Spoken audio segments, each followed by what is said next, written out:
Sirens wailed as the area around Centennial Olympic Park was secured early this morning. Revelers, their night interrupted, packed the streets, unable to get back to their cars, unable to go home, but pleased with the way police handled the situation. It's the Olympics. The way security handled it, they cleared everyone out as soon as it happened. I mean, we were right there. We ran right up to see what happened, and they cleared us right out. Yeah, I'll come down here tomorrow night. I don't care. This is America. We don't put up with people letting bombs off and stuff. ACOG spent over $300 million making sure these games were secure. Over 30,000 security personnel, the largest ever peacetime assemblage. However, when it struck where they were the most vulnerable. We move to this afternoon. Centennial Park, normally a scene of playfulness and hubbub, was quiet today, closed to the public as the crime scene is examined. Would-be visitors weren't allowed close. Oh, we're a little disappointed, you know, because we went to an event earlier today and we have one later in the afternoon, so we're just going to, you know, walk around and see everything. Makes us as Americans look bad, even though we've got all this protection and all, and they still seem like that.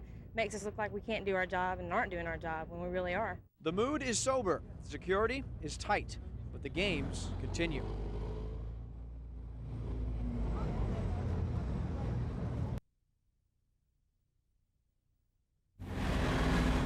After the dust cleared at Centennial Olympic Park this morning, there was more than just physical damage to these Olympics. There was a spiritual damage as well.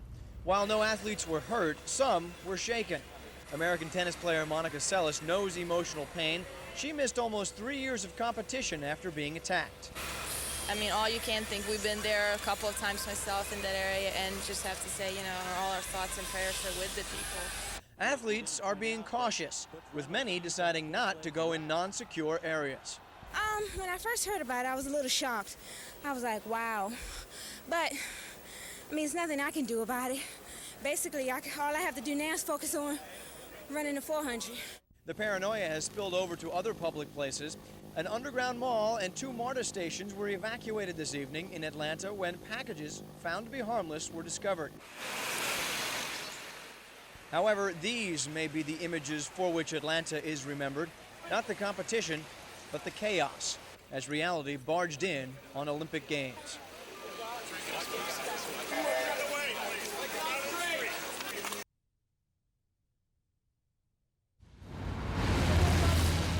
Atlanta tried to get back to normal today after spending yesterday focusing on the bombing.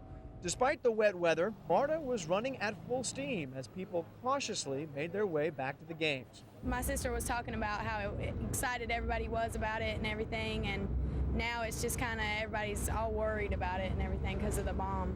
It's really put a dampener on things. Made my job a lot more difficult. I think it's made the Olympics a lot harder to just get into, to celebrate. But the possibility of violence has spread. The Olympic Village was searched today, another threat. This one, thankfully, only a threat, allowing Speaker of the House Newt Gingrich to tour the grounds this morning. It has spilled over from the secular side. All was not well at this Baptist church today, one of the largest in the country. Services were suspended after a threat of an attack was phoned in. We've had threats before, and I've always ignored them, but they said you can't ignore this one, so we just decided for the safety of our people, we couldn't afford to take the chance. Around the Olympic ring, people still wait. The park may open before the games end, but it will be much longer before things truly get back to normal. Do you have any idea when they're going to reopen this thing?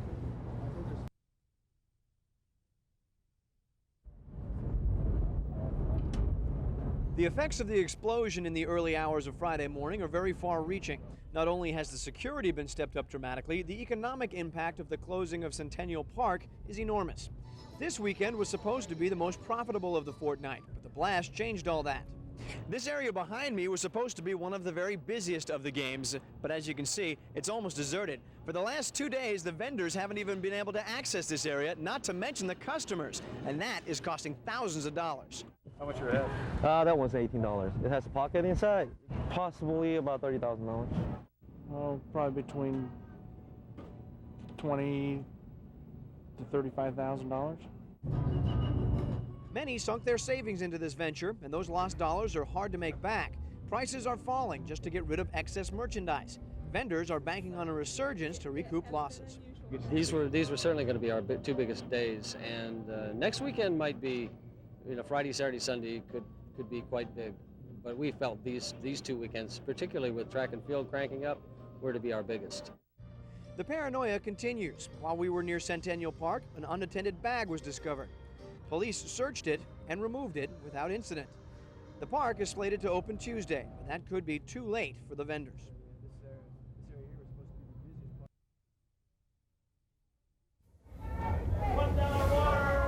The people are back in Atlanta, but more importantly, the smiles are back as well. USA! USA!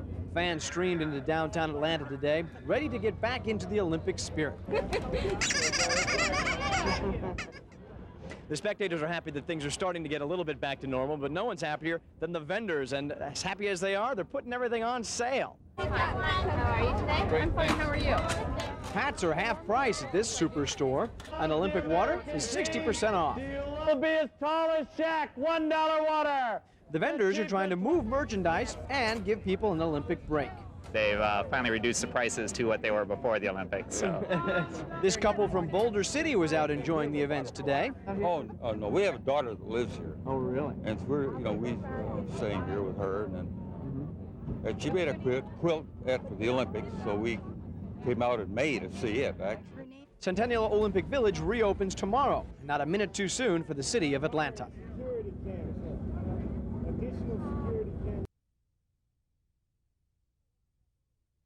People lined up early to be ready for the reopening of Centennial Olympic Park after 3 days of silence.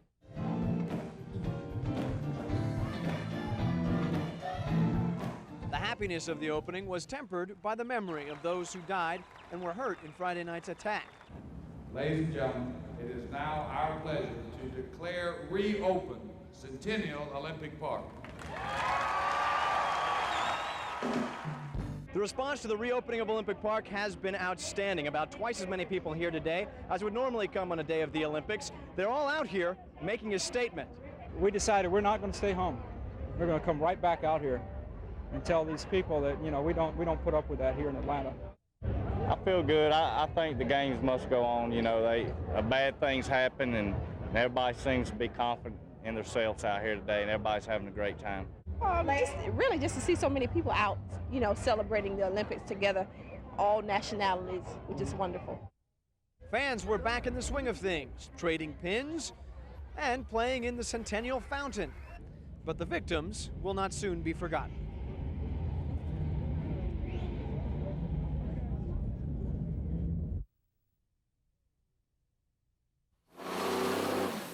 The horror of the attack on Centennial Olympic Park, which turned to anger shortly thereafter, moved deeper this afternoon with the discovery the prime suspect was not only an American, but one who had been hired to protect. The Atlanta Journal-Constitution declared this afternoon Richard Jewell, a security guard, hailed as a hero in the aftermath, was the #1 suspect. Just this morning, he was interviewed on the Today Show. No, ma'am. I feel like I am a person that did the job that I was supposed to do. I was in the right place at the right time and used my training in the way I was taught. The real heroes of this are the paramedics, the firemen, all the agents that place themselves between the bomb and the people that were refusing to move. Local station WAGA reported in 1990 Jewell was arrested for impersonating an officer. Today, he denied being a part of the bombing. Did you do it? No, sir, I didn't do this. Tonight, the public reacted. I have, this is my cousin, and I have my son, and I had a brother-in-law that was here in the park right before it happened. And yes, I very much feel a little bit safer now. It does relieve me because I feel as if it was planned by someone that was here, and I do feel a little bit at ease here today. It's not all that unusual. It's like a fire. If the guy who discovered the fire is a fireman, then more than likely he set it.